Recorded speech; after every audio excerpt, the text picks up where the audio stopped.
आता लिमिटेड गोष्टी करायच्या आहेत. आता तुमच्याकडनं अपेक्षा एवढीच आहे, 100 दिवस पूर्ण ताकदीने पदाधिकारी आणि कार्यकर्ते जर मैदानात उतरले, मी तुम्हाला सांगतो या ठिकाणी अरे लाडकी बहीण योजना केल्याबरोबरच आता सगळे म्हणायला लागले की यांचे 3-4% मतं वाढली. आणि आपण किती टक्क्याने मागे आहोत? 0.3%.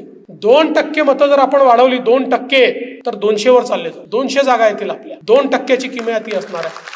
त्यामुळे लढाई अटीतटीची आहे आणि सामना टप्प्यात आहे. पण आपल्याला कल्पना आहे छत्रपती शिवाजी महाराजांचे मावळे हे लाखाच्या फौजांना का हरवायचे?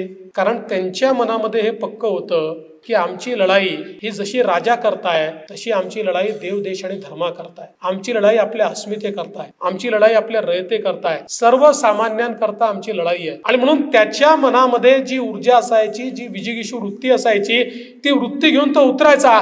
5,000 मावळे लाखाची फौज त्या ठिकाणी परास्त करायचे. आज त्या मावळ्यांची ती जी भावना आहे ती भावना घेऊन रस्त्यावर उतरणारे कार्यकर्ते हे जर 100 दिवसात आपण उतरवले तर मी तुम्हाला सांगतो नागपूर महानगराच्या 6 जागा आपण या ठिकाणी निवडून आणू आणि या महाराष्ट्रामध्ये एक प्रचंड मोठा विजय हा आपण निश्चितपणे प्राप्त करू.